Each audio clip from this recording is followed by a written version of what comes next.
Merci, Monsieur le Président, Monsieur le Premier ministre. Au cours des années 60, la plupart des anciennes colonies africaines de la France ont accédé à l'indépendance. Mais entre ces nouvelles nations et leurs vieilles métropoles, il y a un poison qui persiste, celui d'un esprit colonial et de pratiques où se maintiennent domination, contrôle et manipulation. La Franc-Afrique se porte bien et de nombreux exemples le prouvent. Arrêtons-nous seulement sur cette fameuse monnaie dite franc CFA, qui assure depuis 1945 une stabilité macroéconomique à l'Afrique francophone, d'abord conçue pour être conforme aux intérêts de l'ancienne métropole. L'équation mise en évidence par de nombreux économistes africains est bien connue. Soumis au contrôle du ministère des Finances de la Banque de France qui impose le maintien d'une stricte parité avec l'euro, le franc CFA garantit à la France un accès aisé aux matières premières, une libre circulation des capitaux détenus par ces grandes entreprises et un puissant levier à l'occasion d'ingérences politiques. Mais tout cela se fait au prix du dépôt de 50% de réserves de change auprès de la Banque de France et une surévaluation monétaire qui asphyxie les exportations de ces pays, paralyse la production agricole, assèche le commerce interafricain et compromet gravement en conséquence les chances d'un développement économique autonome de cette partie de l'Afrique, malgré les richesses considérables dont son continent dispose pourtant. Monsieur le Premier ministre, le maintien de ce qui demeure, bien une survivance coloniale, va à l'encontre de notre capacité d'affronter ensemble les défis qui s'annoncent sur les plans économiques, social, environnemental et climatique. Quand comptez-vous y mettre fin ?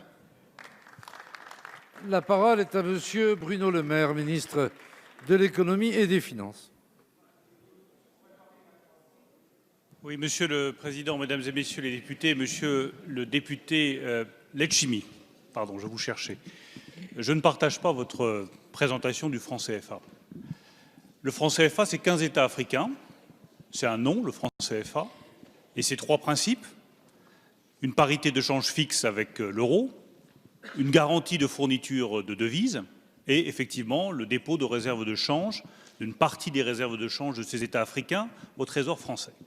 Qu'est-ce que ça apporte à ces États africains et qu'est-ce que ça a apporté depuis plusieurs années? D'abord, ça a apporté la certitude de pouvoir financer des importations. Et pour beaucoup de ces États africains, avoir la certitude de pouvoir financer ces importations, c'est une garantie pour leur économie. Ça a apporté une deuxième chose.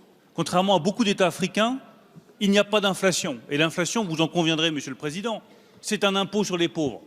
Ne pas avoir d'inflation grâce à cette stabilité monétaire, c'est un atout. Et puis je constate que parmi tous ces 15 États africains, il y en a un certain nombre qui ont une croissance forte. J'en citerai que 2 d'Afrique de l'Ouest, la Côte d'Ivoire où le président de la République se rendra dans quelques jours, le Sénégal, plus de 6% de taux de croissance au cours des 10 dernières années. Alors on ne peut pas nous dire que le franc CFA asphyxie les États africains tout en constatant que 2 d'entre eux ont un des taux de croissance les plus élevés du continent africain. Alors après, est-ce que nous sommes prêts, avec le président de la République, à des évolutions en profondeur du franc CFA? La réponse est oui. Nous sommes prêts à des évolutions sur tous les sujets, sur les garanties, sur les dépôts au Trésor, sur le nom. Nous sommes ouverts à une évolution en profondeur du franc CFA. Mais je vais vous dire, Monsieur le Président, ce n'est pas à nous de décider. C'est aux États africains et aux États seuls de décider de changements en profondeur du franc CFA. Et s'ils le décident, avec le président de la République, nous sommes décidés à répondre oui. Merci, Monsieur le ministre, Monsieur le député. C'est parce qu'il y a un vent de colère dans les pays d'Afrique qu'aujourd'hui la question du franc CFA est remise en cause. Alors je vous le dis clairement, l'Afrique n'est pas une terre de défaite, c'est aussi une terre d'espérance.